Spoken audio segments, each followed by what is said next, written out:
Mesdames et messieurs, bonsoir et bienvenue sur OTP pour une nouvelle soirée de LFL, la deuxième de cette saison 2020. Et on est ravis de réaccueillir sur notre superbe plateau avec notre parterre. On est très proche de ce parterre d'analystes avec Chipsou, bien sûr, qui est là, super swaggy. On a sorti, ouais. Et c'est le genre de moment où tu te dis vraiment. Tu vois, hier je t'ai demandé, tu mets quel genre de chemise et je t'ai pas posé la question pour ton pantalon aujourd'hui. T'as totalement hint, mais on est tous extrêmement swaggy. Bienvenue Chipsou, bienvenue le meilleur support européen de la solo queue européenne de l'Europe. Comment ça va ? C'est plus trop le cas maintenant, non ? Non, en vrai en ce moment c'est plus trop le cas et même je suis. C'est facile d'admettre pour moi que je joue mal actuellement. Avec tous les castes, j'ai perdu un peu de niveau. D'accord, donc il y a toujours une excuse, bien évidemment.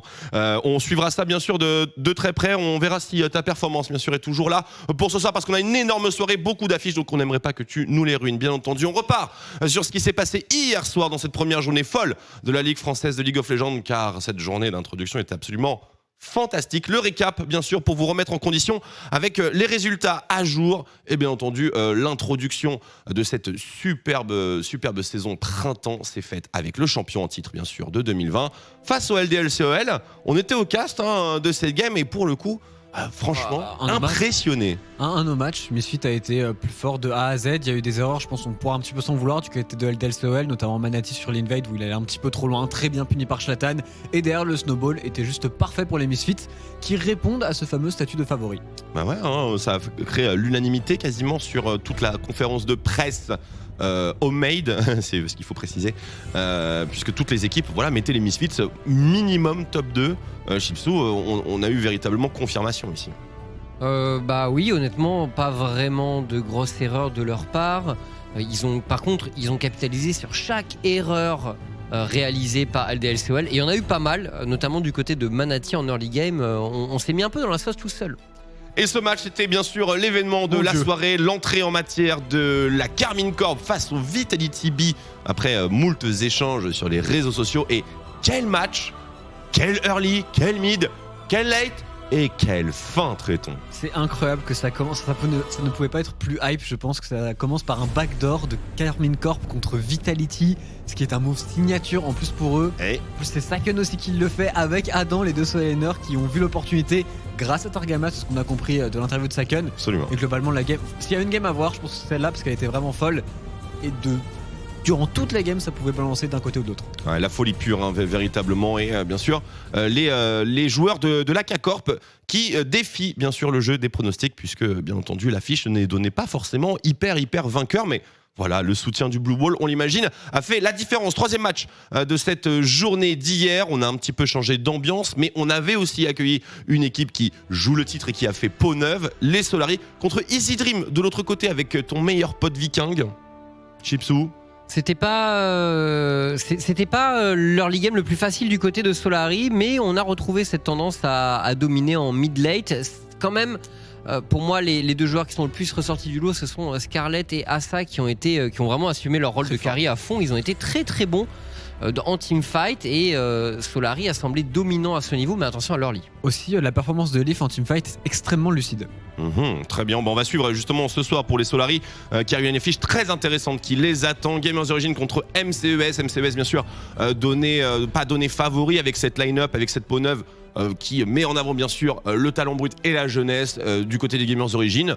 Très franchement, ça a été plutôt solide. Archi impressionnant, qui reste sur Satalia, qui a déroulé. Je suis très content pour Pac qui fait une bonne entrée dans cette LFL. Il est entouré de 4 archi vétérans, joueurs très expérimentés. Et le fait pour lui de bien rentrer avec cette arena, je pense que c'est une très bonne nouvelle pour sa saison. On est bien d'accord avec les Gamers Origin qui avaient beaucoup de marge parce que la Samira, on l'avait pas vu tant que ça au final. Alors que la game était déjà stompée. BDS contre GameWard, c'était la dernière affiche. La dernière affiche. J'arrive plus à compter jusqu'à 5, désolé Chips. Et BDS qui marque bien sûr une entrée triomphante, triomphouse. Je ne sais plus. Ça a triomphé très fort en tout cas du côté de Chico, c'est clair. Oui, BDS très dominant finalement. On s'attendait peut-être à un match plus serré, mais quelques décisions de GameWard en early les ont mis dans la sauce. Et côté BDS, on a vu la puissance de l'accélération en mid-game, la puissance des individualités. Blazor et Chico notamment ont très bien fonctionné ensemble. Il n'y avait rien à jeter du côté de BDS. Absolument. Traitons un ajout sur cette team BDS et cette entrée en matière. Tu t'attendais à plus peut-être de GameWard ? Pas forcément, je pense juste que BDS était supérieur. Chips a bien résumé le tout. Moi j'étais en train de penser si on pouvait avoir ce siège-là sur les locaux, ce serait pas mal. Donc Carnage, si tu pouvais le faire, ce serait cool. Ce sera pour le roi des pronostics qui pour l'instant n'est pas nous. Pas encore. Et aussi, si on pouvait ne pas avoir ta grosse tête devant le classement, c'est incroyable. Bah voilà, on le met en point pot du coup, parce que traitons évidemment la grosse tête d'un des meilleurs supports de solo queue, ça ne se cache pas aussi facilement. Évidemment, le classement à jour avec forcément. Bon, pour l'instant. Voilà, il y a 5 premiers, 5 derniers, vous connaissez la routine, je pense que tout le monde arrive à peu près à comprendre. Et tout le monde pourquoi. a un match d'écart, c'est dingue la LFL. C'est dingue, hein, vraiment, le niveau est hyper resserré. Et c'est vraiment dommage que Vitality B quand même soit dernier de cette Ligue française de League of Legends et non pas 5e, comme ça aurait pu être le cas s'ils avaient été meilleurs. Puis surtout, Carnage aurait pu les mettre 6e, mais je pense qu'il les a mis 10e un peu exprès. Mais je ne suis pas sûr. Oh, il dira que c'est le hasard. Hein. De toute manière, vous connaissez un petit peu l'animal. Et donc, voilà le classement à jour. Aujourd'hui, on a décidé de vous parler plus spécifiquement de la metagame League of Legends dans, bien sûr, sa globalité. On est en saison 11, il y a eu énormément de changements, principalement sur les objets. Et on s'est dit, bien sûr, que c'était une excellente idée de vous donner quelques clés, quelques outils pour bien comprendre ce qu'il se passe en jeu quand vous nous entendez parler de Gale Force, de Kraken, de Sunfire et d'autres choses comme ça. On vous a fait un petit récap et on va commencer poste par poste où on va croiser les champions que nous pensons être les plus pertinents avec les objets qui fusionnent justement avec eux, qui sont prévus dans leur pass building. Bref, tout ça en images, vous pouvez envoyer. Et on commence, comme je vous l'ai dit, par la top lane. Alors, traitons justement, on va beaucoup attendre de toi ici. Explique-nous un petit peu ce qu'on regarde. Bah écoute, on voit directement les 3 systèmes mythiques qui sont les plus joués sur la top lane actuellement et on voit les synergies qu'il y a avec les champions. On l'a vu hier par exemple le Darius de Adam qui a très très bien fonctionné. Globalement, je pense que quasiment tous les mythiques sur la top lane seront faits avec. Tous les mythiques seront ceux-ci. Il y aura très très peu de changements sur la top lane en tout cas et c'est la méta que l'on va voir avec, de mon point de vue, le Goredrinker qui est un petit peu au-dessus. Voilà, Goredrinker qui est l'item de gauche, hein, bien sûr, les viscérateurs. On a la Sunfire juste à côté et l'estropieur en dernière position. Ton petit favori, Chips toi, dans cette triplette? Bah écoute, j'aime bien jouer tank, donc la Sunfire, c'est assez cool. Mais tous ces 3 items sont assez sympas à utiliser en général. Il y a pas de... Chacun a son truc. C'est vrai que le Goredrinker pour le sustain est quand même assez cool. Mais en même temps, le petit slow d'estropieur... Enfin, pour chaque champion, il y a de quoi faire. Qu'est-ce qu'on pense justement des choix qui sont disponibles pour nos top laners dans cette saison 2021? Satisfait, complet, flexibilité. On a vu des Irelia par exemple jouer des Goredrinkers ce matin. Moi, je trouve ça très complet la méta top lane parce que déjà on a vu des tanks hier, on a vu un Horde, on a vu un Shen, donc les tanks sont jouables, les Brothers sont jouables aussi, on a vu du Darius, on a vu du Renekton et en soi c'est pas montré sur cette asset là mais Kennen c'est tout à fait jouable, on peut sortir de la Camille aussi donc c'est assez ouvert pour la top lane. Camille plus avec Trinité par contre, il y a quelques champions quand même qui ce matin en Corée aussi on a eu de la Irelia contre Gnar avec Trinité aussi, donc Trinité reste un item aussi qui est parfaitement utilisable, mais sur un nombre de champions assez précis. On n'en verra jamais sur du Atrox, par exemple. Oui, absolument. Et donc, voilà, vous avez un petit peu le point, la photo sur ce poste, à tes souhaits, sur ce poste de top laner. Aujourd'hui, on verra bien sûr, on adaptera en fonction de l'évolution. On va passer à la mid lane. Oui, on a zappé la jungle, vous inquiétez pas, c'est prévu en toute dernière position. C'est fait pour, puisque c'est une position qui est un petit peu plus tricky. Tricky. Broken. Et du coup, pour la mid lane, on voit ici évidemment le Luden et le Liandry qu'on a mis un petit peu ensemble, puisque ça dépend beaucoup des compositions contre lesquelles ces champions-là vont jouer. C'est vraiment un build pass que l'on peut choisir et globalement, tous les champions, la plupart des champions qui build un Luden peuvent build un Liandry. On le voit ici avec Syndra, Orianna, Zoé, que l'on risque de voir énormément sur la mid lane. Et à côté, la nouvelle Proto Belt qui se transforme en Rocket Belt maintenant et qui peut très très bien fonctionner, qui est une méta très coréenne, mais j'aimerais bien voir des Galio, des TF mid lane en LFL. Avantages, désavantages, utilité de ces items justement, est-ce que vous pouvez apporter un peu plus de précision? Oui, pour le Liandry et le Luden notamment, on en parlait hier avec Tréton, il y a un truc qui est rare dans League of Legends de nos jours, c'est la mana sur les objets, et le fait est que pour des mages, vraiment pour des gros mages contrôle qui wave clear bien, etc. La mana c'est sur le Liandry et le Luden, donc ce sont vraiment les 2 items favoris de ce genre de champion.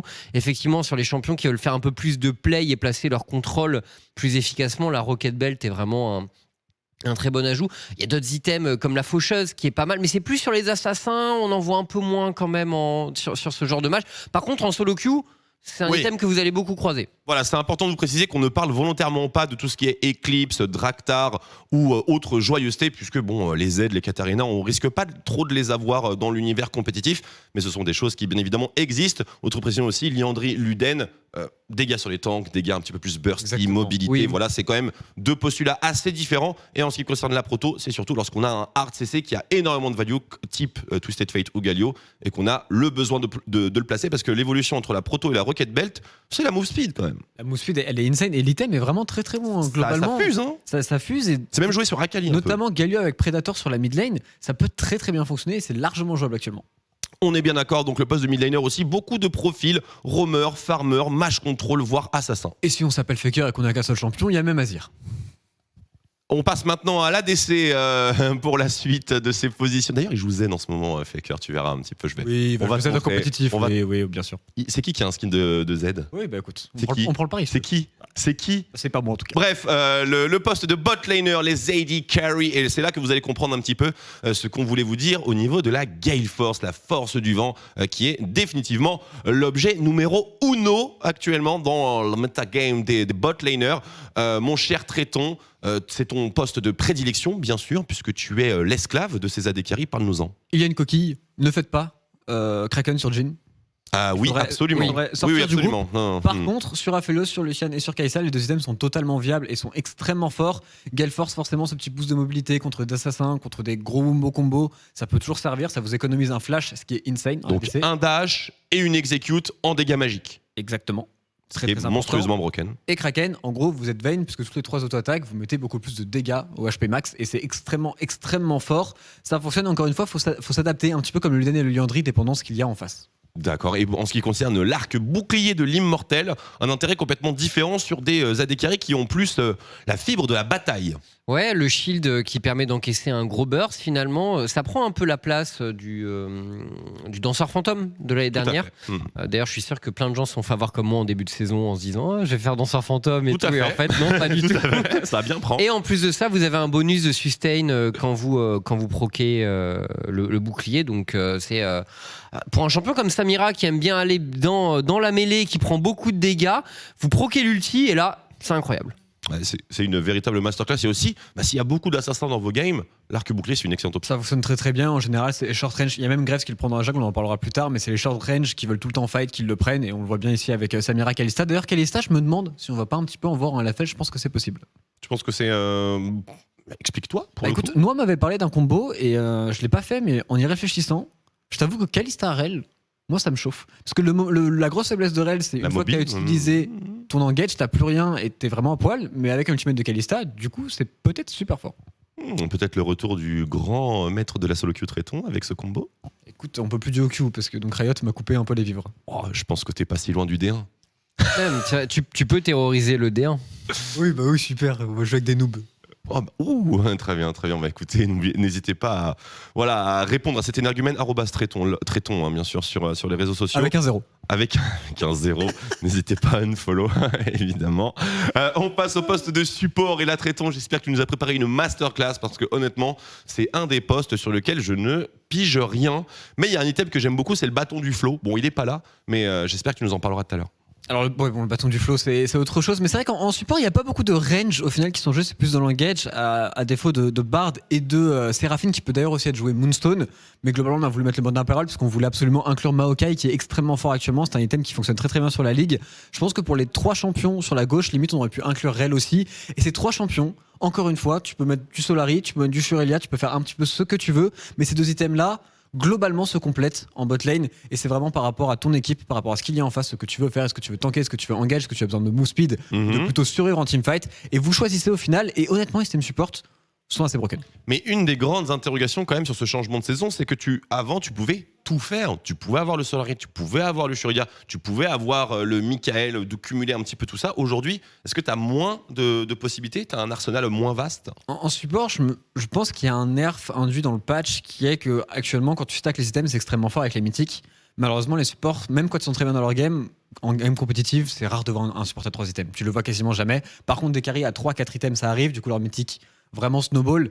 Et en support, en vrai, c'est un petit problème. Et je pense qu'on s'est pas mal fait nerf. Pareil pour la CDR. La CDR, c'est très très dur pour un support d'aller chercher du très très haut en hâte.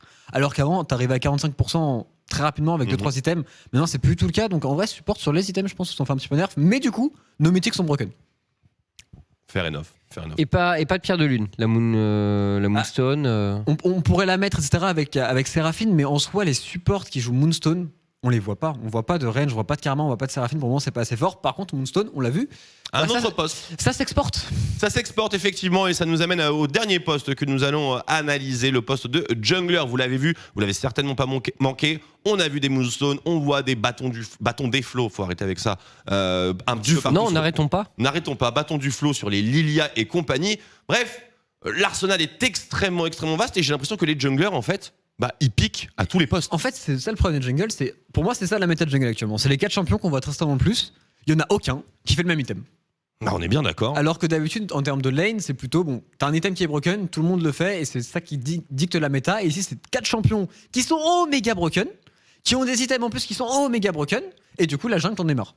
Explique-nous, étaye un petit peu. Écoute, quand tu prends une spear avec le Dark Harvester de je sais pas quoi, de Nidalee, Night Harvester. Voilà, ça exactement, et que tu prends énormément de dégâts, parce que le premier proc, quand elle te touche, ça se refresh toutes les minutes à peu près, tu prends énormément de dégâts.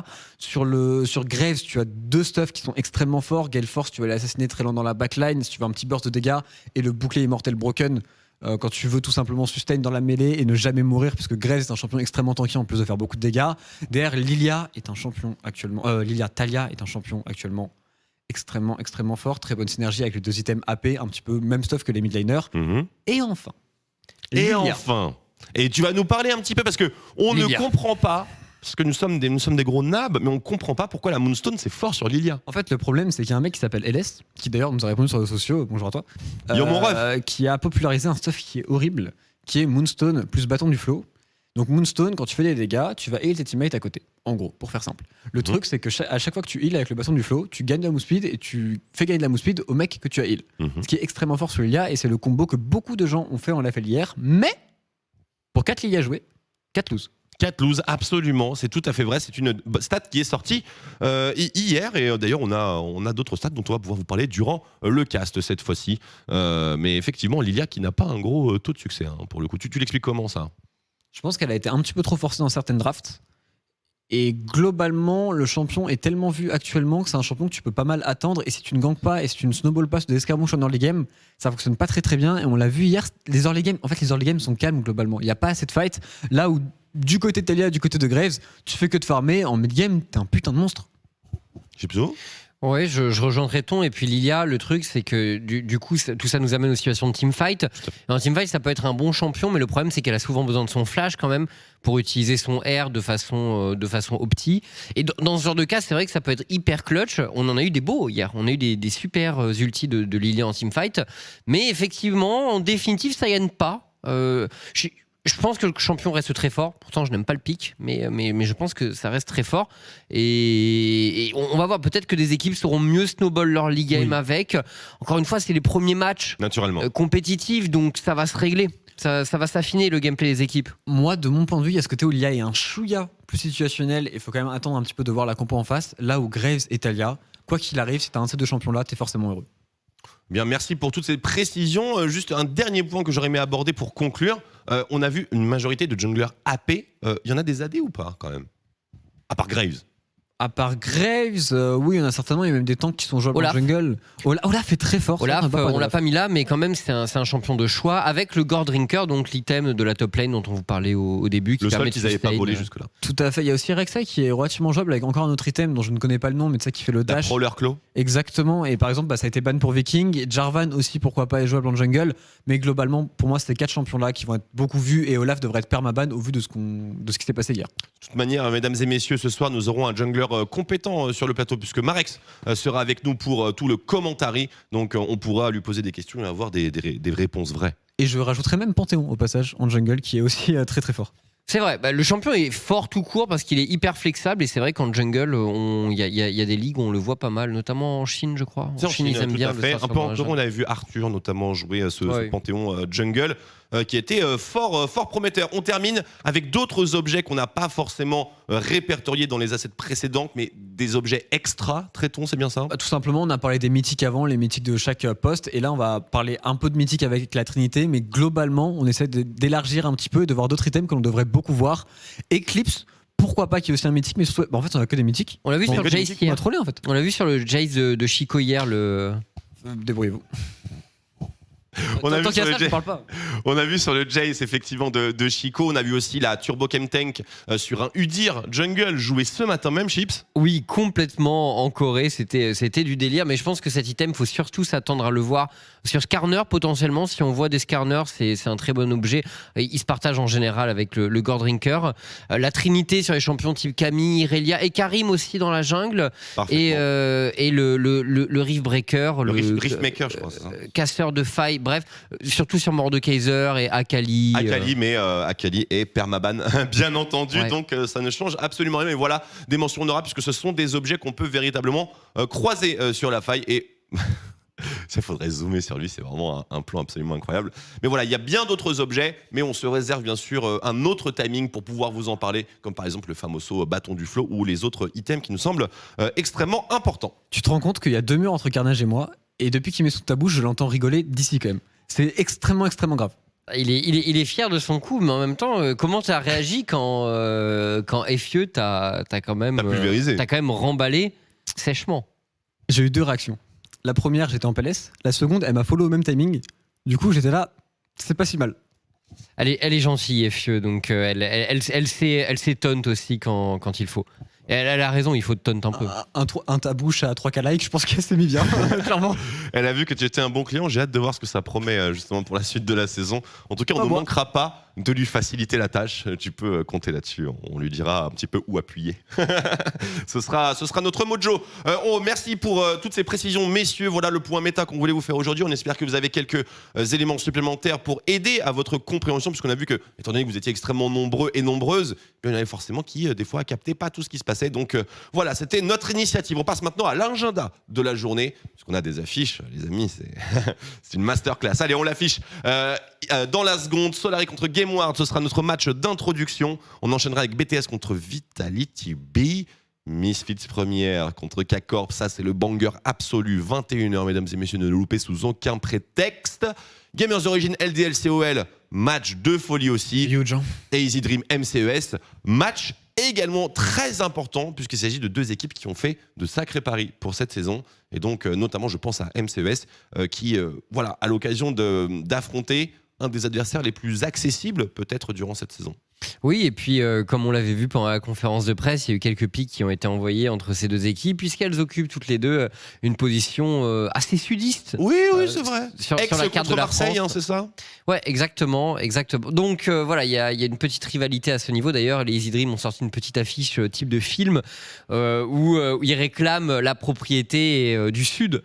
Donc on va voir comment ça va se passer, mais il y a un petit enjeu régional. J'aime beaucoup quand toutes les équipes justement se mettent à créer leur propre rivalité. C'est évidemment énormément de feeling. Tu m'as dit quoi, Carnage, pardon? Ah oui, tout à fait. Bah écoute, on va y aller directement parce que je pense que c'est le moment que je prenne la sauce. Les pronos. Allons-y. Ouais, c'est bon. Ah, t'as été chaud. J'ai été nul à... C'était vraiment honteux. Je sais pas ce qui s'est passé, mec. Après, Franchement, c'est pas évident, je trouve. toute la soirée, il a fait que de dire non, mais j'avais mis K-Corp, j'avais mis K-Corp. Mais j'avais mis K-Corp, gros. Pourquoi j'allais mentir? Vitality Et gagnait la toute la game. résultante, c'est que de toute façon, tu finis à 20%, t'aurais pris un 40%, donc quoi qu'il arrive, c'est honteux. Bon, c'était x2 quand même. Enfin, je sais pas si. Ah ouais, mais t'es toujours en dessous de 50 une et petite base en maths, non? personne d'autre n'est en dessous de 50, hormis toi. Et la grande surprise, Ouais. mon Chips, ça va en vrai, on a l'habitude de le voir en haut. Twitter, quand Solari et Parce qu'il K-Corp fait ses gagnent. pronos en dernier, gros. Oui, non, mais il triche. Alors, c'est pas vrai hier. Non, mais il Hier, triche. c'est pas vrai. Et Solari et K-Corp, comme ils ont gagné, Twitter forcément est haut. Par contre, qu'est-ce qu'il fait là, Roba? J'avoue. C'est vrai, belle surprise, hein, Roba qui perce un peu. Et alors bon, il semblerait que la performance de GameWard a un peu aligné tout le monde par rapport au match d'aujourd'hui. Ce qui va être intéressant aussi, c'est Misfits K-Corp. Puisque finalement. Pardon? Il n'y a qu'un seul K-Corp pour ce match. T'as vu comment Misfits a joué T'as vu aussi comment hier? Misfits a joué, K-Corp gros pas bien joué aussi. Vitality, c'est pas n'importe qui. Moi, j'ai hésité. Non, mais J'ai je suis hésité. d'accord, J'avoue, mais c'est même pas une question que. Attends, non, mais j'ai mis K-Corp. mais j'ai hésité, mais honnêtement, je pensais que les matchs seraient beaucoup plus serrés que cela, notamment aussi le LDLC Géo. Je suis surpris de voir qu'un seul LDLC. Mais le problème, en fait, c'est que dans ces rencontres-là, il y a certaines équipes qui sont fait un peu exploser hier. Donc, de mon point de vue, sur les match-ups, tu te bases forcément sur ce qu'on a vécu hier. Donc, la plupart des personnes ont mis les équipes qui ont gagné hier. Oui, aujourd'hui. c'est ça le truc. Personne n'a pris de risque. Même pour le Solary Game Award. J'aurais dû prendre des risques, en fait.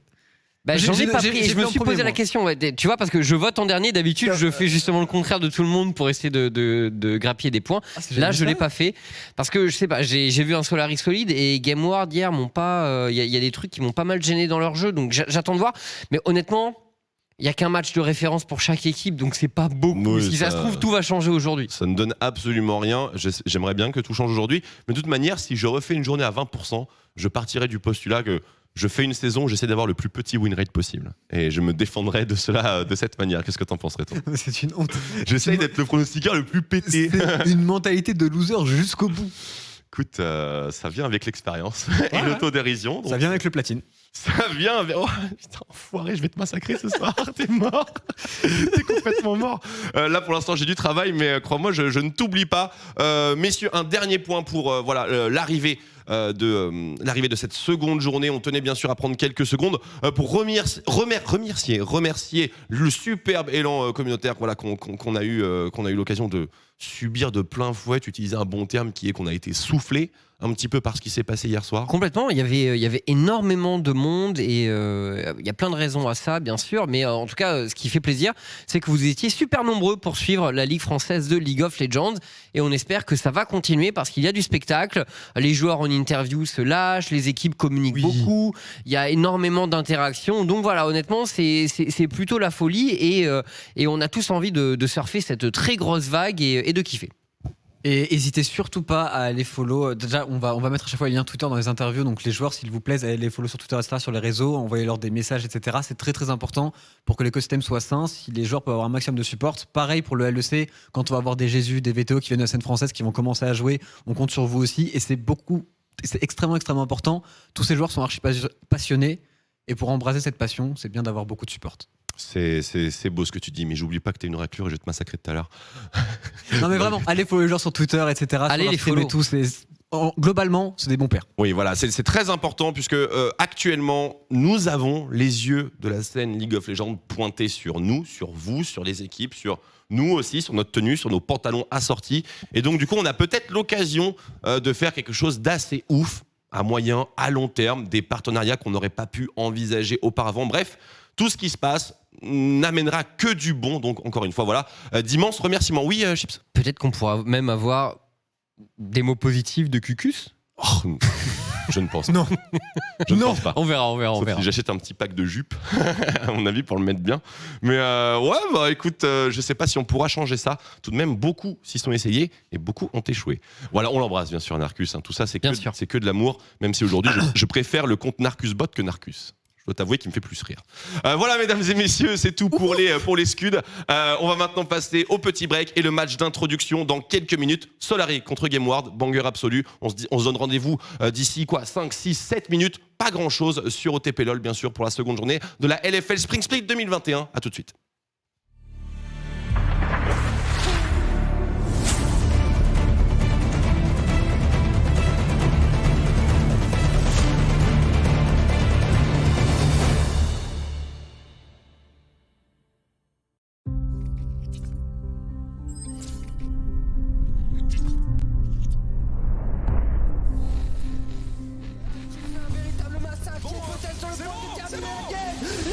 Qu'ils le font, ils sont allés chercher ce River Twin. Il faut avoir un énorme compte ici. Smiley est safe pour le moment. Il très bien la shockwave. Incroyable devant nous, on n'a pas les dégâts, on a flash out pour Smiley. Son tank de toujours chez Mec, sa force un ulti de Syllab et Syllab qui s'emballe. Syllab qui s'emballe. Les Géos sont aux portes d'un deuxième titre de champion de LFL Gamers Origin qui s'impose et qui sont champions du Summer Split de la LFL.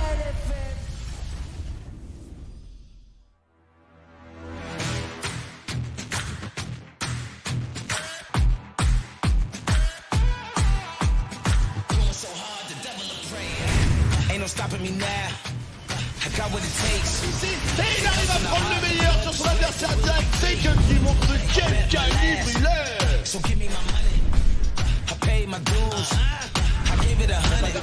Dan dans la mêlée directement. Les mots play. Dan. Il est en train de les éclater.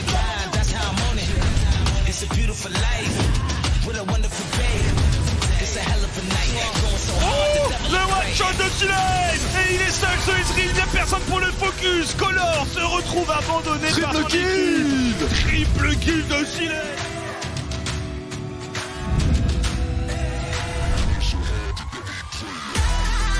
Bon ulti, encore une fois la Shockwave est excellent du coup, quel teamfight du jeune prodige français.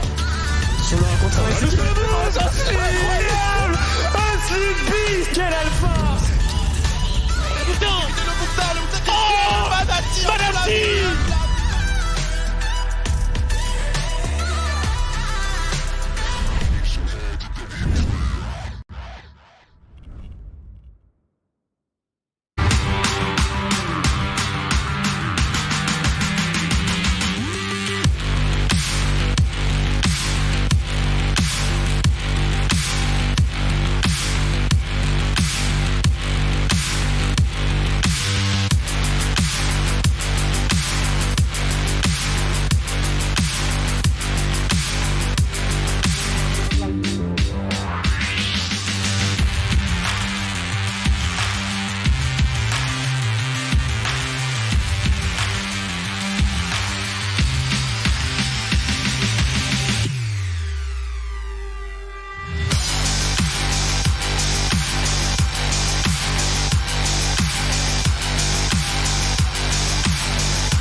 Et nous sommes de retour sur le plateau d'OTP LOL, bien sûr, pour cette seconde journée de LFL. Bienvenue si vous venez de nous rejoindre. Et on accueille quelqu'un qui nous a rejoint à l'instant, Whiteman, qui n'est pas justement assorti avec nos superbes chinos, Gardoum.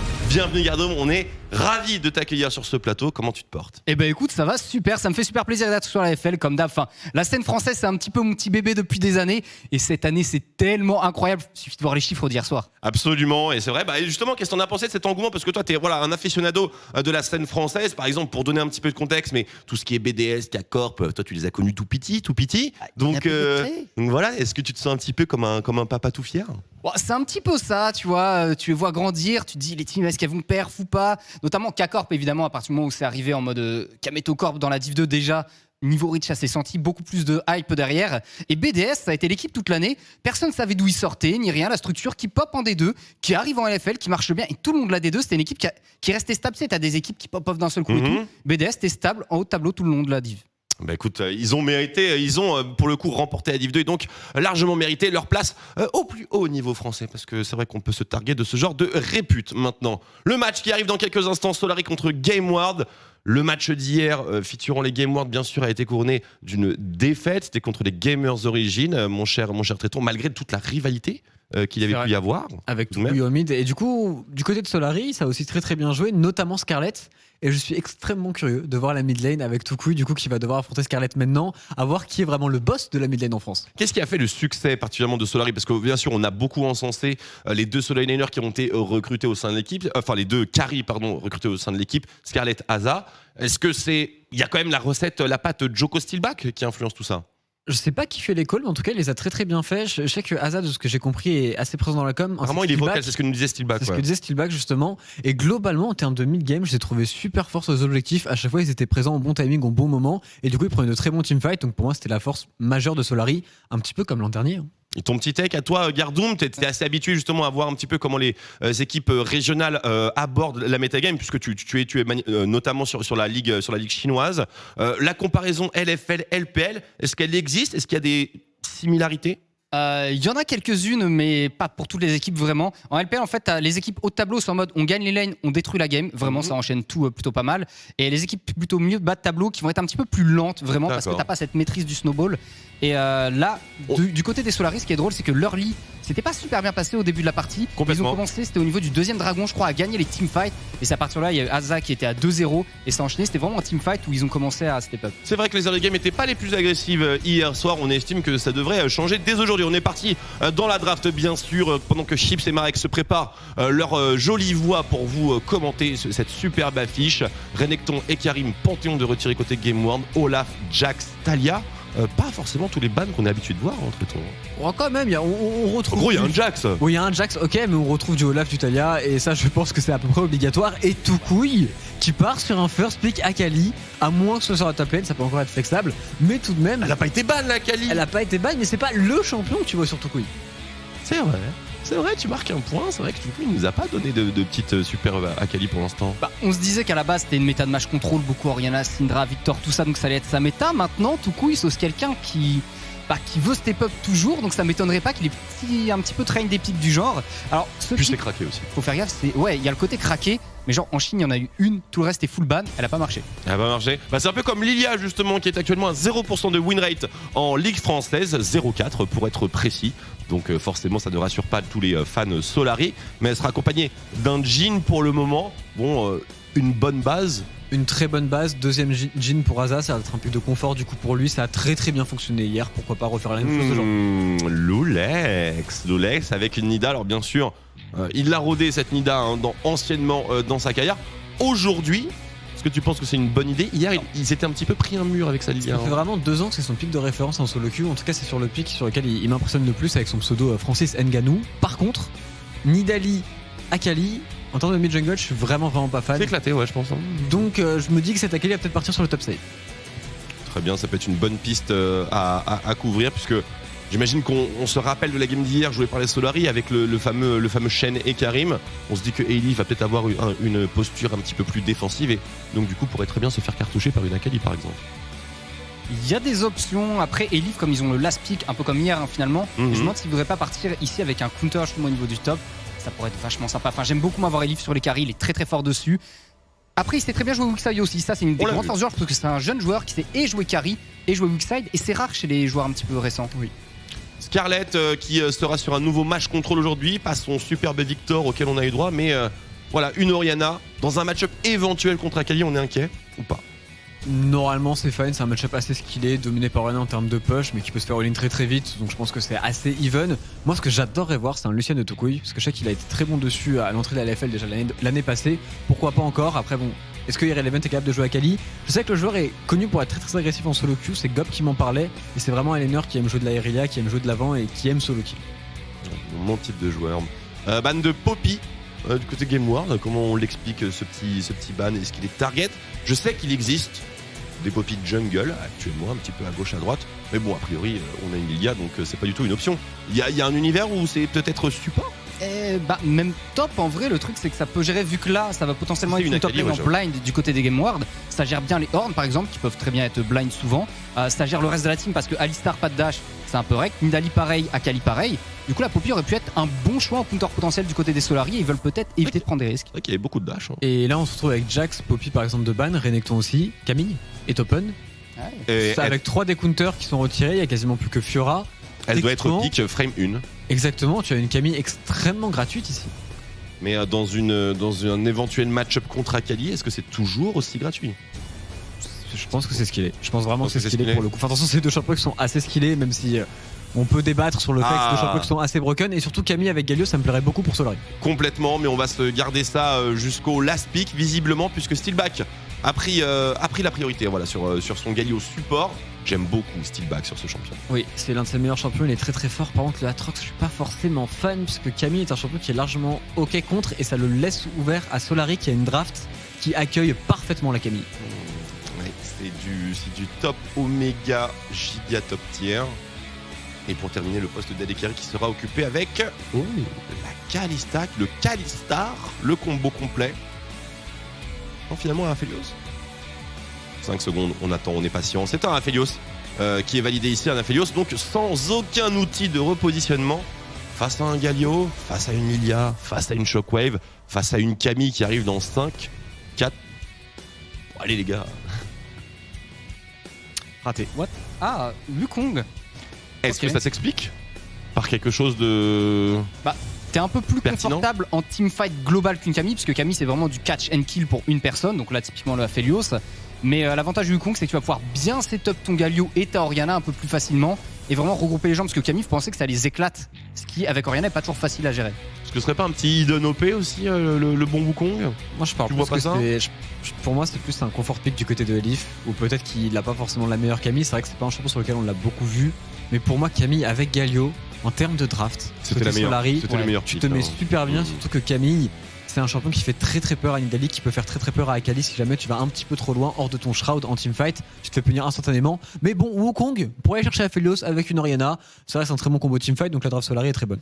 Ça va cartoucher effectivement la backline et bien sûr le Aatrox quand même qui sera un très très bon outil pour les Game World. Bref, tout ça c'est pour nos chers casters. Ce premier match Solari Game World vous êtes commenté par Chips et l'ami Marex qu'on accueille et qu'on est très très content de réaccueillir sur ce plateau. C'est à vous messieurs, bon match. Merci Twix, merci au plateau d'analyse. Bon, on a vu cette draft Marex, bienvenue, ça fait plaisir de te retrouver sur la LFL et on commence en beauté avec Solari contre GameWard. On commence fort, un plaisir d'être avec vous tous ici, c'est génial. Solari, premier match hier, très convaincant, j'ai surtout trouvé leur draft impressionnant hier, il y avait de tout, c'était très méticuleux, adapté à la méta. Une game très clean, même malgré un early un peu compliqué. Et là, on se retrouve face à GameWard. Ils doivent un peu se révéler. Il y a des nouveaux joueurs qui reviennent sur la scène. Lulex, Tier 11 qui doivent un peu... Voilà. Mais à ne pas sous-estimer GameWard. Leur ADC, mine de rien, est l'un des joueurs qui a l'un des plus gros palmarès, mine de rien, en LFL. Prime aussi, qui peut faire peur. Enfin voilà, tout peut se passer dans ce match, selon moi. GameWard, vraiment pas à écarter. Les deux drafts paraissent bonnes, on a du comfort pick, on a un petit peu de tout. Et on devrait avoir des beaux teamfights bien tassés quand on voit des champions comme Aatrox, comme Aphelios, Orianna, Wukong. Alors, on va reparler de ça en game bien sûr. On est parti pour cette deuxième journée de l'AFL. Let's go!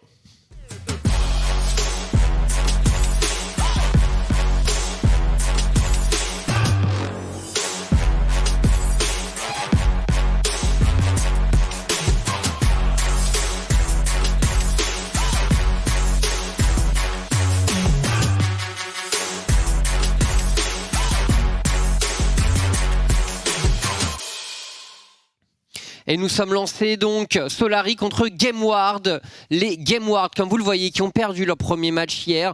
Beaucoup d'approximations pour cette équipe, un early compliqué et en général des décisions qui ne m'ont pas convaincu, notamment lorsqu'ils ont décidé de contester un dragon alors qu'ils étaient largement derrière. Je pense qu'ils auraient pu faire beaucoup d'autres choses sur la carte. Solari, de leur côté, bon, alors pareil, l'early c'était pas fou par contre. Derrière, teamfight, mid-game, c'était hyper clean, Marex. C'était excellent, ils avaient draft quelque chose qui est bien pour une première journée de compétition où tout va se faire un peu tout seul, même si on est derrière, on a ce Victor qui sera toujours menaçant. Et là, pareil, une compo assez équilibrée, teamfight, facile à exécuter, on envoie le Wukong, derrière il y a le follow-up de l'ulti Galio, potentiellement de la Shockwave, c'est très bien, et là on part sur une invade en early avec Lilia, c'est extrêmement fort. Oui, c'est un grand classique, les Raptors volés dès le niveau 1 par la Lilia et les GameWard qui ont l'information. La Akali n'est pas très loin, mais est-ce qu'on peut contester? Attention, Djoko qui est laissé un peu seul et qui va peut-être devoir flasher sur cette phase de jeu. Djoko qui prend quelques dégâts, Toucouille qui poke, mais Djoko va pouvoir s'en aller gardant son flash. Et par contre, Toucouille qui a pris quelques dégâts d'entrée de jeu. La lane est déjà difficile face à l'Orianna de Scarlet. Clairement, en mid lane, on n'imaginait clairement pas ce match-up. C'est Toucouille sur la Akali et la Orianna qui se situent en face. On a décidé de laisser la Akali open du côté de Solari, en se disant que peut-être que Toucouille aurait préféré jouer sur un match contrôle. On a pris ce risque, on va voir si elle fait mal. Mais l'invade directement de la part de Lulex qui a l'air d'être vexé par ce vol de Raptor. Oh, le ton qui ne passe pas pour Steelback, on n'a plus de spell du coup, et Lulex qui sécurise le blue buff. Mais attention à l'intervention de Scarlet, mais qui ne pourra pas faire grand chose. Un léger poke à la boule d'Orianna, mais le vol qui passe pour Lulex est directement dans la jungle. Les deux vétérans, parce qu'on parle vraiment de vétérans avec ces deux joueurs qui commencent à se toiser. Clairement un détail qui est en réalité une très belle opération. Lulex qui se fait voler ses Vrace, c'est terrible pour une Nidalee en early. La Lilia était essayée d'aller sur ses Vrace, elle les a abandonnés pour défendre son blue et elle n'a pas réussi à le défendre. Donc au final, ce niveau 1 très bien géré par la team Solari et au final pas si bon que ça. on voit que la Nidalee a déjà de l'avance sur les camps. C'est très bien. On ressort un peu la tête de l'eau après ce niveau 1 du côté de Loulex. Très bien joué au niveau de ce blue buff. Et ça permet aussi à la bot lane de Gameward d'avoir la priorité sur cette décale du Galio qui n'a pas été très, très fructueuse pour défendre le blue buff. Et complètement, on est en place maintenant pour ce Aphelios et ce Alistar. À voir ce que ça va donner pour la suite entre ces deux duo lane. Mon Prime après qui pourra pas forcément jouer si agressif que ça face à un Galio qui est excellent pour bloquer l'engage et pour maintenir au corps à corps un champion qui aura pu être un poil trop agressif. Loulex, le crabe et la priorité top qui est sécurisée. Alors ce match-up top, on n'en a pas trop parlé. Wukong, des discussions que j'avais pu avoir, c'est pas un champion qu'on voit tant que ça dans les streams, etc. Et en général, maintenant c'est pas un mauvais champion, notamment en teamfight, mais contre un pick en face par contre, qui est hyper populaire actuellement. Aatrox et son sustain colossaux. Exactement, on s'y attendait pas trop, mais moi ce que j'aime beaucoup avec le Wukong ici, c'est le peu de range qu'il y a dans la team en face. Ils vont tous devoir être en mêlée, et ce Wukong qui va pouvoir mettre une quantité énorme de double ulti, avec une shockwave, ulti Galio qu'il y a derrière, ça peut faire très mal. Je pense que le pick va faire beaucoup de bien dans les teamfights, et là, ça se ressent. On essaie de calmer le jeu en early game du côté de Solari, on n'a pas les priorités, les wards sont assez défensives, on concède les crabes également. On veut vraiment ce scaling, je pense, du côté de Solari et ces gros teamfights qui vont être très explosifs. Ouais, mais on voit Djoko tout de même qui n'aura pu récupérer aucun des deux scuttles dans cette early game et qui du coup va devoir se concentrer sur sa jungle.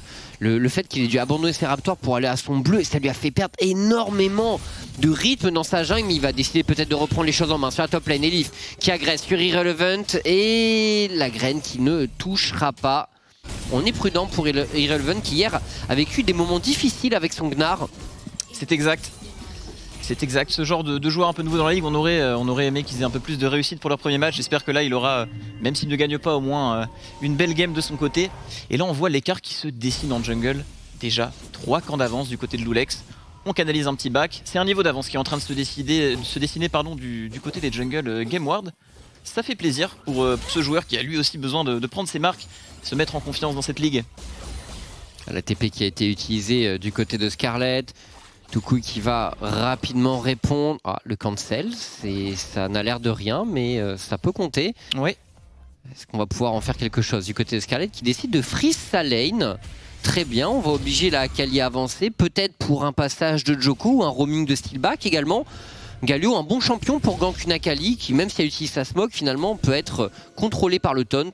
C'est vrai, on a que de l'AOE, que ce soit les sorts de Djoko, de Wukong, d'Oriana ou même de Galio, que de l'AOE. Ça va être une game très difficile pour Akali. J'ai un peu peur pour Toucouille. Va-t-il être capable de nous faire le spectacle avec sa Akali malgré la draft? On aura la réponse en teamfight, mais c'est vraiment une game compliquée pour Akali. On engage directement du côté du Alistar, on répond du côté Steelback. Le trade est pas mal.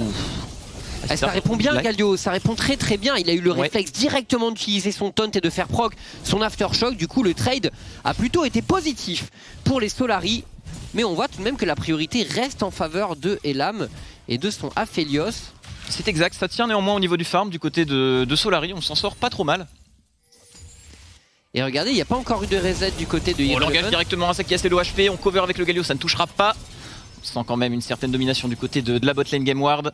Avec un Alistar en early, ce n'est pas rien.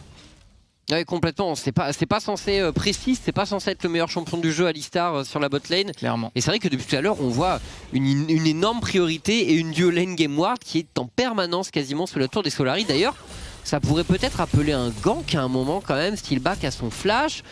On a peut-être de quoi faire quelque chose, mais Djoko est occupé à venir plusieurs fois au niveau de la top lane. D'ailleurs, on voit, en parlant de top lane, Elif qui directement décide de taper dans le sustain de Aatrox, qui est absolument colossal en ce moment.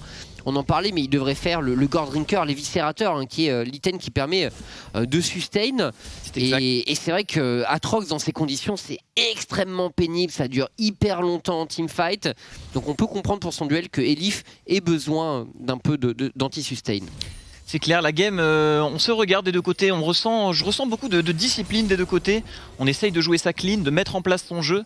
J'aime beaucoup, ça peut exploser à tout moment avec les pics qu'on a. On va garder les yeux bien sur la game. Là, il y a le red buff du côté de Nidalee à récupérer. On essaie de mettre un peu l'emphase du côté de ce Drake. Apparemment, on prend le contrôle de la river grâce aux priorités. On a skip le raid du côté de Nidalee et on y va maintenant, très bien. Toujours une belle avance du côté de Nidalee, hein. 14 CS d'avance, déjà le niveau 6. Un bon rythme vraiment imprimé par Loulex depuis ce style du bleu adverse. On a l'impression que Djoko n'a pas pu retrouver encore le chemin d'un comeback au niveau du farm. Mais bon, il reste dans sa game. Djoko, attention à ne pas le sous-estimer. Il avait déjà eu un early un poil compliqué hier avant vraiment de revenir en force dans le mid-game. Et effectivement, on a une belle vision ici sur bien les wards. Les wards de l'équipe Game Ward qui est bien en place. Oh, et ce dragon. C'est engagé du côté de Loulex. On sait que la Lilia se dirige topside. On a toujours ses priorités qu'on utilise bien. Pour l'instant, c'est assez carré du côté de Game Ward. Dès qu'on a quelque chose à exploiter, on l'exploite. C'est très bien. Petit Cloud. Et ce sera un infernal. Du coup, on aura une âme océan ou bien montagne plus tard dans la partie. Ouais, complètement. L'océan, attention, parce qu'on a un champion comme Atrox dans la jungle. Ça peut être assez énervé comme âme. Est-ce qu'on va pas avoir le droit à un début de game qui va fuser là au niveau de ce Herald? Au niveau des escarmouches, on a des champions qui aimeraient les prendre. On a du Wukong, de la Akali. Ça va peut-être s'enflammer au niveau du Herald. Peut-être qu'on va respecter, le laisser encore à Game Ward. C'est Akali en tout cas qui a toujours la priorité. Toukouille, peut-être pas très habitué de la Akali, mais il connaît parfaitement la Orianna. Il a l'air de bien connaître le match-up. Armé de son Fleet et son Doran Shield. C'est un bon contrôle de la mid lane de son côté qui a permis à son jungler de prendre un bel avantage dans cette partie. Et j'ai l'impression que la prio top va amener un nouvel objectif note pour les Game Ward. C'est parti, on le voit depuis tout à l'heure, Irrelevant voilà, qui a vraiment le contrôle de la top lane, qui clear la wave, qui harasse au passage Elif. Et Elif, bon, ça a l'air, une des grosses qualités d'Elif, j'ai l'impression, c'est que c'est un top laner qui est très à l'aise en weak side. Et dans un match-up qui est pas évident, c'est une situation qu'on a déjà vécue hier. De son côté, mais voilà, bien sûr le revers de la médaille pour les Solaris, c'est qu'on manque de contrôle dans la rivière et Loulex derrière s'en donne à cœur joie. Nouvel objectif note pour les Game Ward qui sont bien lancés pour l'instant dans ce match, et on a un swap au passage. Bon, j'imagine que c'était pour accompagner la prise du Herald de chaque côté. C'est exact, le Herald a été récupéré par Nidalee. Ce swap très intéressant qui a été vraiment initié par Game Ward. On sent qu'ils ont la game en main, c'est eux qui initient les moves. Et du côté de Solari, on respecte ses priorités, on respecte ses décisions, on ne prend pas de risques. On sait qu'en teamfight, on peut faire de très grandes choses avec leur composition. Je pense que les deux équipes là jouent très bien leur draft, respectent le plan de jeu à mon avis qu'elles avaient toutes les deux prévu. Et on va quand même laisser Chips à se diriger vers les premiers mythiques qui vont apparaître. Power Spike qui vont faire très mal des deux côtés. Oui, attention, on a vu hier les Game Ward notamment qui manquaient un peu de discipline et qui respectaient pas assez, je trouve, le Power Spike de Mythic qui était supérieur. Le re-swap. Ouais, on se remet en position vers la bot lane en prévision d'un dragon. Déjà dans 2 minutes 30 ce dragon. Et les Game Ward vont avoir pour objectif bien sûr d'accumuler encore. À ce niveau, on a pu voir que Elam et Prime étaient dominants pour l'instant face à Asa et Steelback. Attention ici, le Atrox qui est envoyé top, mais le Wukong qui va overstay au bot, ça risque d'être compliqué pour Elam. Est-ce que l'expérience du joueur va le protéger de ce premier move initié par Solari? Il a un flash, Elif, il est prêt à y aller à tout moment, mais Elam pour l'instant qui reste sous sa tour, contrôlant la wave. Attention, on essaie d'enchaîner ici, Elam qui essaie de sidestep, c'est difficile, le flash out ici, il est finalement touché une dernière fois, et un ulti un peu piffé pour Elam. Ça ne donnera rien en définitive pour Solari, enfin rien. On prend quand même double summoner sur le carry AD des Game Ward, ce qui peut vraiment faciliter la donne en teamfight, notamment pour Elif. On va voir, mais pour le prochain dragon, ce sera pas évident de jouer du côté de Elam. Exact. Très inspiré là-dessus, Elam qui quand même cristallise vraiment les Solari, parce que de l'autre côté, qu'est-ce que c'est? C'est une Nidalee qui a pu faire toutes ses camps, qui a 100 CS. Là, un Herald qui va être partagé entre Irrelevant et Loulex. C'est ce qu'on veut, ils n'ont pas eu leur meilleure game hier. Là, ils sont vraiment à bloc, ils ont une très très belle avance, que ce soit en gold et en XP. Ça fait plaisir, et en plus, on a clairement le temps de se repositionner pour le Drake, étant donné qu'il est là dans 1 minute 30. On se permet même de prendre les golems de Lilia. Game Ward, pour l'instant, niveau macro, je trouve ça extrêmement joli, extrêmement bien exécuté au niveau des swaps, tout ça. Ils sont en place et Loulex, c'est vrai qu'il a l'air d'être vraiment le métronome de l'équipe pour l'instant, alors qu'hier, on se souvient, il s'était empalé littéralement avec sa Lilia en tentant de prendre un kill sur la top lane. Il avait mis son flash, il avait complètement surestimé ses dégâts sur cette phase de jeu, et on l'avait senti beaucoup moins dans sa game après cette action. Mais cette fois-ci, il est en place. Et on se souvient, il a bien réagi à ce fameux style de ces Raptors au niveau 1. Et il a de l'avance, il ne lâche pas, il sécurise les objectifs neutres. Mais maintenant, c'est le dragon qui va nous intéresser. Et le bilan, c'est 2 mythiques pour l'instant du côté des GameWard et aucun pour les Solari. Si on est sage pour Solari, on concède, mais avec bien sur toute la problématique que ça pose, qui est que GameWard va bien virer en tête et au prochain Dragon, il va y avoir le feu au lac pour les Solari. C'est exact, on envoie cet Akali au top qui sera en position de TP. Atrox qui se dirige sur la botlane, on est très bien, toujours un bon contrôle de la game du côté de GameWard, ces petits avantages on l'utilise à chaque fois pour en reprendre un autre, et ainsi de suite. C'est une game sans kill, mais c'est une belle game. On exploite vraiment les limites du côté de GameWard, et là avec les power spikes de Mythic, à mon avis, ils vont s'emparer de ce Drake sans trop de soucis. En face on en a 0, ça paraît difficile à contester, mais il y a toujours ce combo en teamfight qui peut rattraper n'importe quel retard dans cette partie. Allez, les Solari, est-ce qu'on va décider de contester la rivière dans ces conditions? Ça semble vraiment pas sage pour la team d'amis, mais on va voir ce qu'ils vont décider de faire. On a l'expérience d'un Steelback notamment. On sait qu'Elam n'a pas de summoner spell, mais est-ce vraiment la menace actuellement? On a la Nidalee et le Atrox qui vont bientôt toucher leur niveau 11, qui ont leur mythique. Pareil pour la Akali qui sur un flanc peut être très menaçante.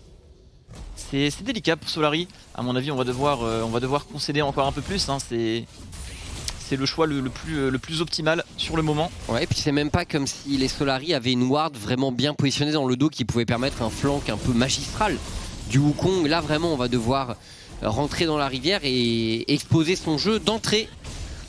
On se met en position pour un dive. Pas de creep malheureusement. Ça reste une Orianna. Il y a Galio derrière avec un ultimate. On va pas plus commit. Un choix sage et correct du côté de GameWard, je pense. Surtout qu'on sait qu'il y a l'ATP de Wukong qui peut intervenir. On veut pas des gros teamfights contre l'équipe de Solari. Ouais, complètement. On se méfie, mais après, je pense qu'avec les objets mythiques, quand même, là, ils ont un certain avantage pour l'instant.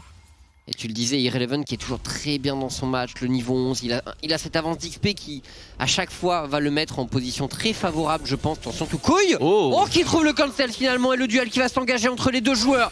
Toucouille contre Elif, Elif tente de se repositionner, Toucouille est au contact, Toucouille, l'ulti est utilisé, et Elif, a priori, ne pourra rien faire malgré son deuxième stack d'ulti. Lulex est là pour fermer la porte, et on termine le travail, quoique pas du tout, si ça termine le rest match, je pense, qui a fait la différence. Et le tonne de Steelback va passer. Toucouille survivra-t-il? Oh, ligne des Solari, les Solari qui sont allés extrêmement deep et qui pourraient le payer, quoique Lulex prend d'énormes dégâts. Quel travail de Asta! Asta qui enchaîne Irrelevant, on rappelle, qui sustain de façon brutale.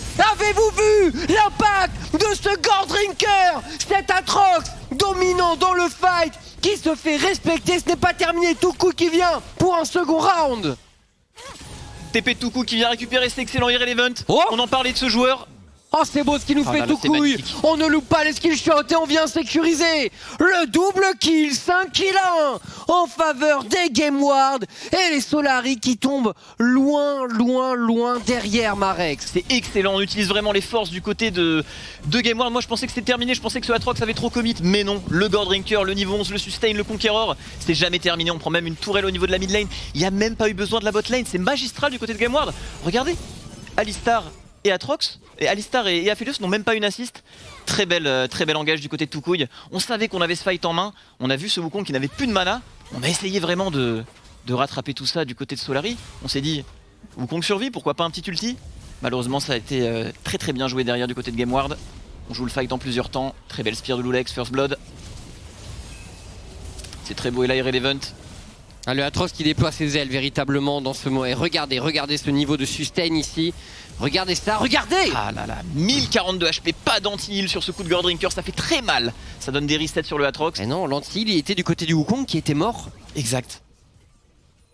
Et en plus après tout ça, le Atrox, en plus de prendre ses resets d'ulti, il a un Conqueror stacked, et derrière on a plus de CD, il fait ce qu'il veut. Mais d'ailleurs, j'avais pas vu, mais Toucouille qui joue avec la Rocket Belt sur Akali, alors qu'on en parlait, pour moi c'est soit Night Harvester, soit le Rift Breaker, et du coup j'avoue que Rocket Belt, bon je pense que l'item est pas mal sur Akali, ça donne encore plus de mobilité, mais c'est vraiment pas ce que j'attendais.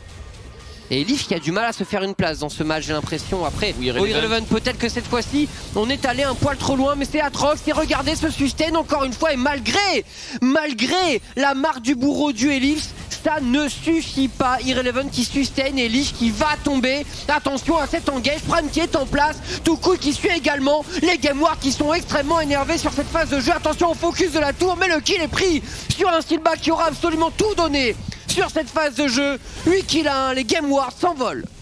C'est excellent, encore une fois, on s'empale sur le Aatrox, on sait qu'il est monstrueux. Je sais pas pourquoi entendre du côté de Solary, mais du côté de Gameward c'est parfait. Est-ce que c'est vraiment la faute des Solary ou est-ce que c'est une exécution parfaite du côté de Gameward?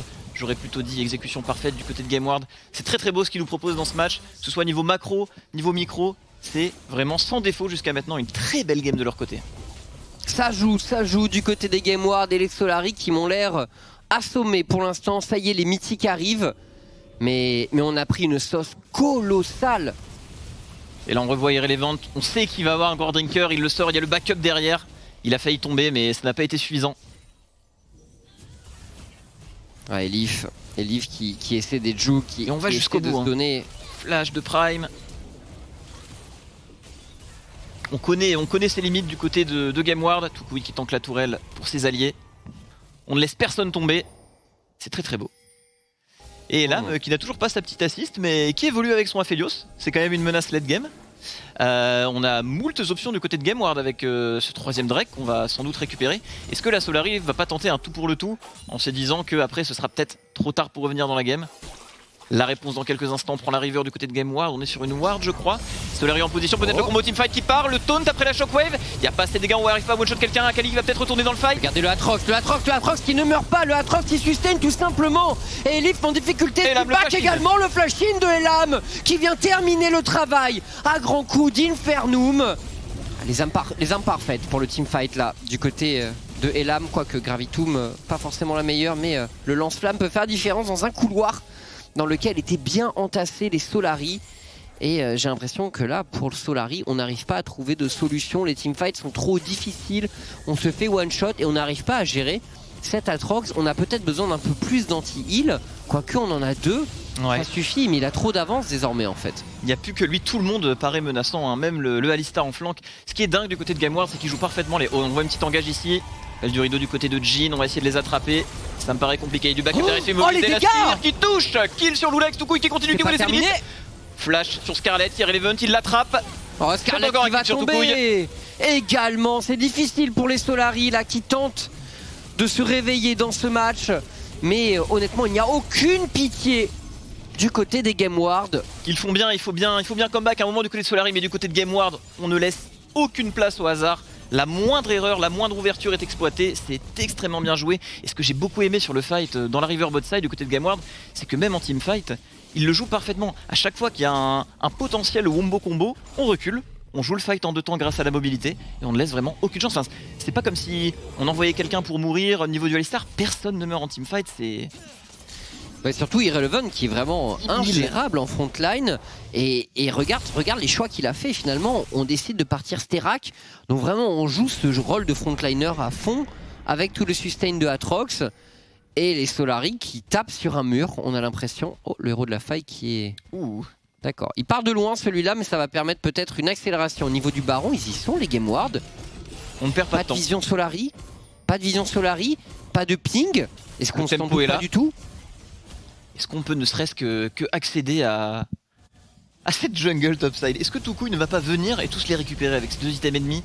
La stopwatch qui est prête, on voit également beaucoup de pink dans le stuff du côté de Gameward. Tout y est. Bon. C'est exceptionnel. 10 000 gold d'avance à 20 minutes, c'est vraiment pas rien. C'est vraiment pas rien. Ah, Gameward qui nous sort vraiment une performance tout à fait différente de celle d'hier. Et un Nash récupéré à un très bon timing car il va durer jusqu'à l'apparition de ce Drake qui donnera l'âme du dragon. Au niveau de Gameward, c'est parfait au niveau du stuff. On a 4 niveaux d'avance en jungle du côté de Lulex. C'est vraiment pas ce qu'on aurait imaginé après ce level 1 et dépourvu de ses Vrace. C'est très beau du côté de tous les joueurs. Ça me fait plaisir par rapport à la game qu'ils ont eu hier. Ce qui est dommage quand même quand on repense à cette early jungle, c'est Djoko il aurait pu finir ses Raptors et courir au bleu adverse et finalement... il aurait gardé un camp d'avance en soi. Exact. On a voulu peut-être chercher à être trop gourmand là-dessus.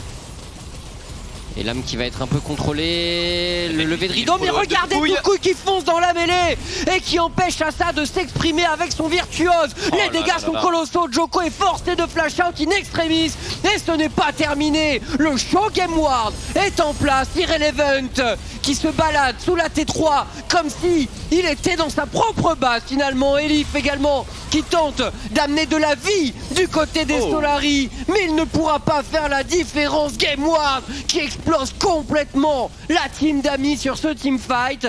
Et pourquoi pas aller... Non, on va pas pouvoir terminer le match ici pour les Game Ward, mais on va enchaîner sur la top lane. Ça revient bientôt, on va peut-être se récupérer cette tourelle. Elif qui fait de son mieux, un petit barreau d'honneur ici en 1v4, il récupère quand même du gros shutdown au niveau de la Akali. Est-ce qu'on va essayer de se battre ici? Les Game Ward ont un peu overstay, ils n'ont pas encore pu dépenser leur gold. Ça paraît très compliqué, hein. Ils ont vraiment la game en main. On voit une semblant de flank du côté de Djoko, mais il a pas d'ultimate malheureusement. Comment on engage ça du côté de Solari? Comment on se fait juste récupérer par Elam? Les dégâts sont monstrueux! Qu'est-ce que c'est que ça? Steelback, regardez, il tente de trouver une opportunité avec un flank, avec un tonne, pourquoi pas? Mais rapidement, il va pouvoir faire. Il fait pas proc l'aftershock, il doit reculer. Steelback en difficulté. Les Solari qui tentent vraiment le barreau d'honneur. On tente le flank pour Elif, ça ne passe pas. Les Game Ward sont déjà sous les T4. Steelback ne pourra rien faire. C'est un double kill en faveur de Loulex. Et on enchaîne désormais. Allez, un dernier all-in. On y va à fond, on récupère les ultimates du côté Solari, mais ça ne sert à rien. L'avance du côté de Game Ward est faramineuse. On ne backera même pas dans cette partie. Ça va être une partie terminée à 24 minutes, 14 000 gold d'avance. C'est exceptionnel le gameplay qu'ils nous ont proposé d'un point de vue micro, macro, draft. Excellent. Et le Nexus qui tombe, les Game Ward qui prennent leur revanche sur leur début compliqué d'hier. Et qui gagne avec vraiment la manière. Impressionnant les Game Ward. Écoute, Marex, choqué de la brutalité. Ouais, peu se serait attendu à cette game. Après hier, on voyait des Solari en confiance, bien dans la méta, Game Ward un peu hésitant. Et là, c'est pas juste une victoire, c'est pas juste une victoire rapide. Il n'y a pas eu d'erreur, c'était sans défaut. Micro, macro, draft. On ne coin flip rien, on est vraiment irréprochable au niveau de la map. J'ai beaucoup aimé. Beaucoup de surprises dans cette LFL qui vont s'offrir à nous, je pense. C'est ce que je disais en plus pendant le pré-show tout à l'heure, tu vois, parce que je crois qu'on avait tous parié sur Solari. Et je disais, bah ouais, mais le problème, c'est qu'on a qu'un match, comme exemple. Et Game Ward a vraiment pas bien joué hier. Ouais, c'est vrai. Solari était pas parfait, mais il y a eu des trucs vraiment pas mal, tu vois, notamment Scarlett à ça. Et là, du coup, paf, bon. Alors, on comprend bien que cette LFL 2021 va être extrêmement serrée quand on voit ce genre de rencontre. Ça va être dur au niveau des pronostics. Messieurs, au niveau de l'analyse desk, c'est à vous. Merci beaucoup, messieurs. Effectivement, un énorme speedrun qui a été opéré ici. Et je viens de me rendre compte que je n'ai pas donné les timers pour nos chers observateurs. Donc... s'il vous plaît, tout simplement. Ils trouveront eux-mêmes. On n'a pas eu le time, les gars, puisque Game Ward a simplement pulvérisé Solari. Faut quand même que je dise que la Chips vient de ramasser la feuille en courant pour aller la donner aux observateurs, ce qui est quand même extrêmement drôle. Mais en effet, quel match de la part de Game Ward. Et c'est assez étonnant parce que Game Ward est quand même l'équipe qui s'est fait le plus stomp hier contre Géo. Et je pense qu'ils viennent de mettre le plus gros stomp de la LFL en termes de violence, en termes de play. C'était un performance très agressif, c'était vraiment super impressionnant. Marex a dit les termes, sans faille finalement. Sans faille. Clairement, et comme quoi la qualité de Toucouille, on se demandait, c'est pas trop ce genre de pick et tout. Ça fait vraiment plaisir de le voir là-dessus. Et surtout, moi, ce qui me fait le plus flipper, c'est que ce Atrox, il a été pris en blind. On rappelle, ils avaient le last pick du côté des Solari, ils ont last pick la top lane. Ça s'est très mal passé.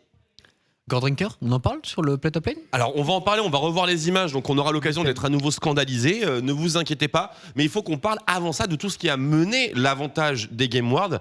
L'early game, Loulex. Une masterclass, le passing Nirvana de Jean-Victor est bel et bien de retour. Il se fait agresser un petit peu ses Raptors. Il y a un Drake, héros de la faille, bien posé, soit pour sécu, soit pour sécuriser le push. Enfin, tout ça, c'est super cool. C'était vraiment très joli. Il a eu un super bon passing et tout. Il a très bien joué, un petit peu comme prévu sur Nidalee. Il est un peu au-dessus. Maintenant que ça s'est dit, on va regarder Atrox. On va débriefer ce qui se passe. Alors, déjà pour commencer, on voit le superbe cancel de Toucouille et on va voir cette spire. Le flash en ça c'est magnifique. Regardez, je te laisse Loulex comme qui va aller encaisser la floraison mortelle du Jhin pour éviter que Toucouille se fasse lock, parce que sinon Toucouille mourrait du flashing de Djoko. Ah oui, c'est très certainement. Et le Atrox time. Et le Atrox time ici, donc vous le voyez, bas en point de vie, bas au point de vie, bas en point de vie, plus de points de vie, presque. Oh, je suis full life. Et je mets des dégâts de fou, et j'explose absolument tout le monde, et je prends le double kill, et je temporise assez pour que mon midlaner revienne. Et au final, du côté des Game Ward, on s'est retrouvé avec un 3v5 1 pour 5 de leur côté. Absolument insane. Et Viscérateur. Alors très rapidement parce que c'est pas le sujet, mais comment on joue contre ce truc-là? Tu prends de l'anti-heal et pas que sur le mec qui meurt au début du fight. Et t'évites d'être paquet, non? Ça peut être bien. Faut le RTC. Faut le RTC. Et t'évites d'être paquet, c'est pas mal. Ouais. On n'avait pas forcément la composition idéale pour accomplir ce genre de Simplement, choses. Gamord avait une composition pour faire des escarmouches. C'était exactement dans ce type de fight là qu'ils étaient les meilleurs. Cela avait plutôt une composition de teamfight où il fallait attendre les 20 minutes. Ils ont pas réussi et Gamord a juste bien snowball. Aucun teamfight disponible pour la team d'amis qui subit un sacré coup dur, très honnêtement, pour ce match. Je pense que, étant donné qu'on est en Super Week, il va falloir suivre de très très près l'état mental des Solari pour demain, parce que c'est chaud. Et suivre de très près Twitter, parce que c'est la première défaite de Solari. J'imagine qu'il y a des mèmes qui vont sortir, mais attention au karma, parce que K-Corp joue dans pas longtemps.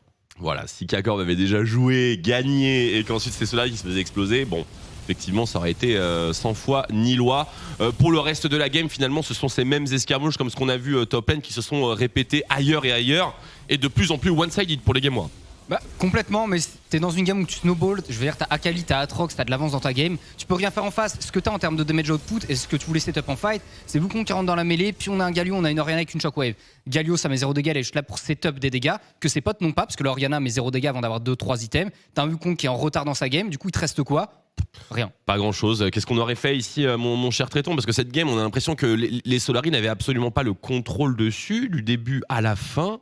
Gamord a juste été meilleur. Je pense qu'on s'est pas attendu à cette fameuse invade sur le blue buff du côté de Lulex, peut-être des wards plus à positionner dans les games, parce que quand même le snowball part de là, tu en parlais au début, c'est vraiment la Nidalee qui passe devant, etc., qui à chaque fois en tempo plus élevé que Joko, on n'arrive pas à la rattraper, et c'est normal, une Nidalee qui est devant, c'est Chap qui en parlera encore mieux que moi, c'est très très difficile. Après ils sont tentés de prendre des fights, mais j'ai beaucoup aimé les utilisations de Gale Force du côté de Elam, qui a été excellent lui aussi sur son Aphelios. Et là, bien entendu, Hades, anciennement bien sûr AD Carry de LDLC. C'était déjà LDLCOL? C'était déjà OL et c'était champion de Master, donc le mec est très très chaud en Europe, en Ligue nationale, c'est pas n'importe qui. Effectivement, il y a eu une petite période de break où il n'a pas réussi à retrouver d'équipe, etc. On est très heureux, en tout cas, de le retrouver au sein de la LFL, même s'il a essayé de se cacher, pour le coup, j'avoue que je comprends pas trop. Messieurs, on en arrive au point où il va falloir déterminer un MVP. Est-ce que c'est une mission facile, hein? Bon, MVP Gore Drinker. En vrai, Irrelevant le prend, je pense. Franchement, MVP War Drinker, je suis chaud. Hein. Pour moi, c'est lui qui a fait le play. Il a quand même très bien joué. Bon, évidemment, on blague, mais c'est vrai que l'item, dans cette situation en particulier... Bon, bref. Mais Irrelevant a très bien joué. Il y a Toucouille qui a bien joué aussi. Si on compte pas l'item Gore Drinker, Toucouille, il a fait une super game. Une utilisation intelligente des mécaniques du jeu. Je sais pas qui de Toucouille. Je pense que Irrelevant a été un peu plus clutch, mais on a décidé de mettre Toucouille en MVP. C'est Chips et Marex qui ont tranché. Hein. Bah, écoute, de toute façon, il a très bien joué sur sa Kali et petit message. Je crois que c'est Toucouille et Carnage qui se parlaient. Et du coup, Toucouille demain c'est 10-0 ou 0-10. J'arrête de jouer mon KDA. Bah écoute, bon, c'était pas 10-0, mais franchement, on va pas t'en vouloir, Toucouille. On est close enough. Close enough. À vrai dire, le Nexus a explosé trop vite, j'ai envie de dire. D'ailleurs, Carnage qui prend quand même des discussions privées et qui les met au public. Attention, Carnage, fais gaffe à ce que tu fais.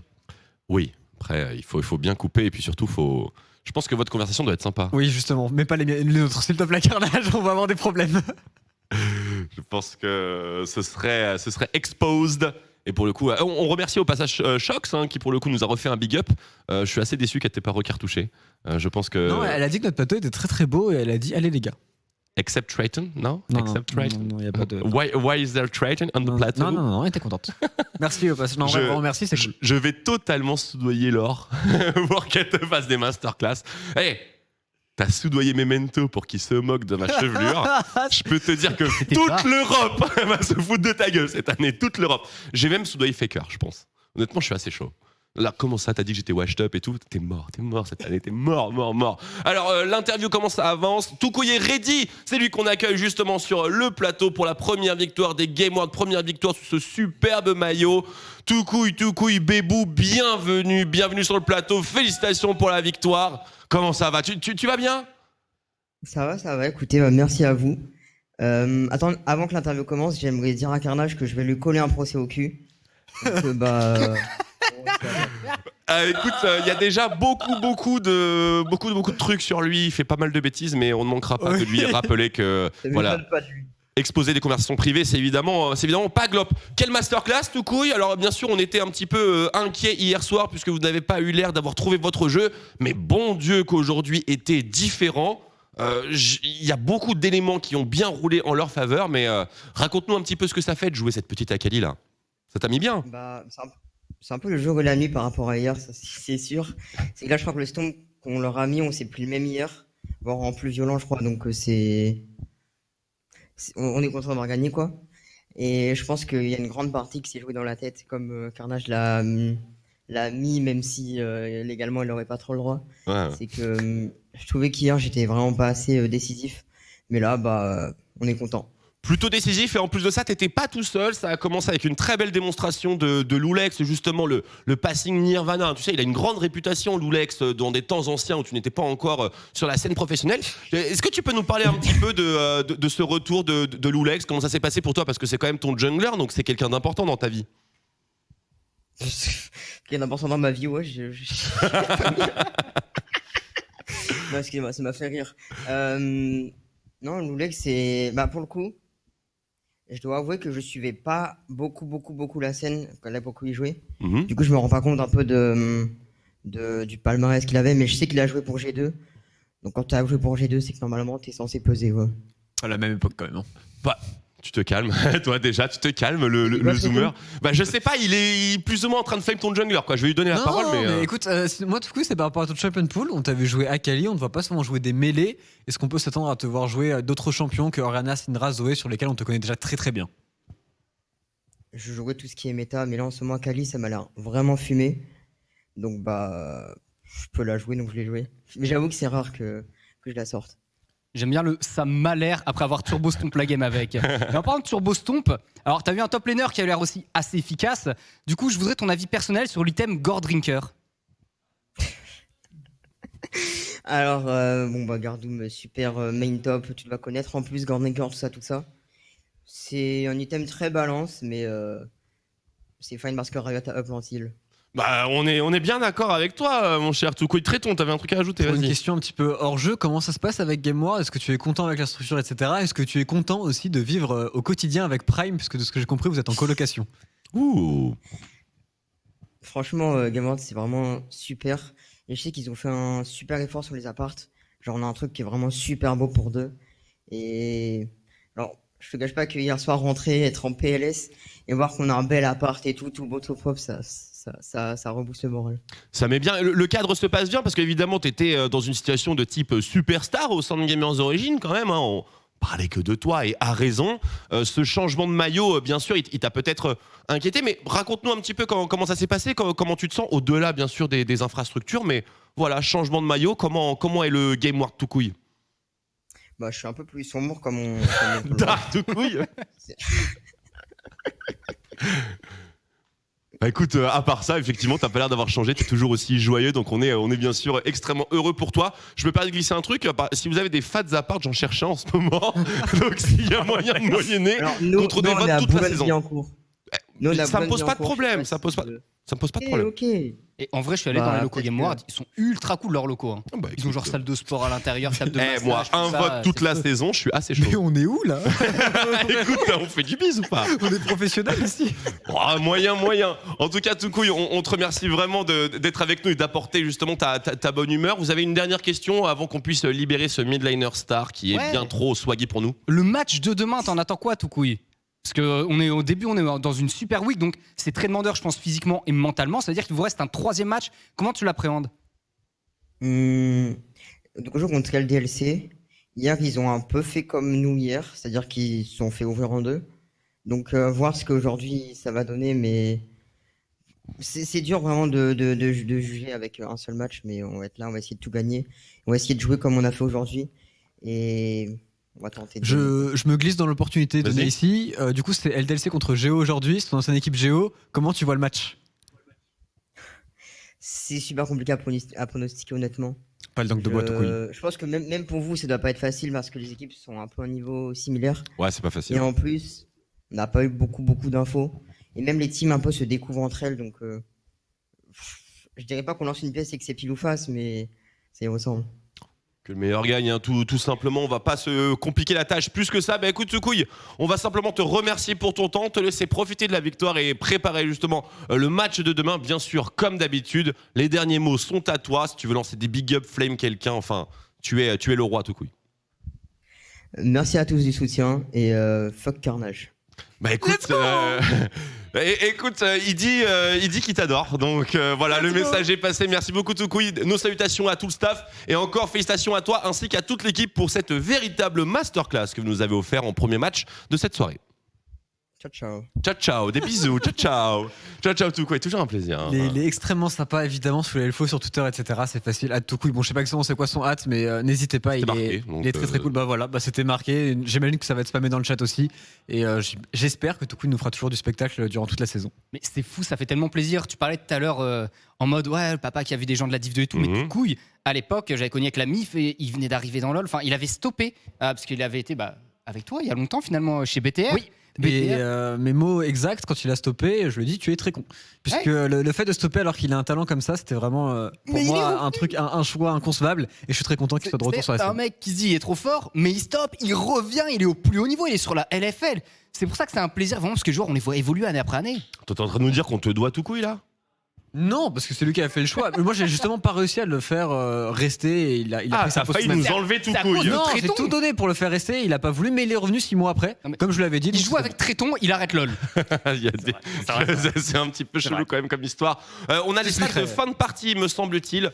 Même si, voilà, on ne verra simplement qu'une montagne se dresser devant nous. Voilà, 18-3-30. J'aimerais noter la performance en dégâts très honorable de Scarlett. Et ça fait quand même 2 fois qu'il fait de bonnes performances sur Orianna, sur Victor, sur des matchs contrôle. Donc attention à ce midlaner. C'est le plus de dégâts de la game. Ouais, j'avoue, tu marques un point. Effectivement, Scarlett, toujours extrêmement relevant, contrairement au top laner en face, avec des matchs contrôle. Ah, elle était pas mal. Elle est validée. Non, moi je te laisse. Elle est complètement validée. Elle est complètement validée. Merde, elle est validée par Gardoum. Qu'est-ce que j'ai fait? Qu'est-ce que j'ai fait, bordel? Alors voilà, on va s'arrêter là, mesdames et messieurs. On va marquer une courte pause et on revient bien sûr dans quelques minutes pour le match suivant. Je n'ai absolument plus ma fiche, mais je m'en souviens, c'est BDS contre Vitality B. C'est ça? Oui, c'est ça. Allez, t'as vu, je suis vieux, mais j'ai quand même encore un petit peu de mémoire. Mesdames et messieurs, on se donne rendez-vous dans quelques minutes sur OTP LOL. Merci d'être aussi nombreux et nombreuses avec nous. Et à tout de suite.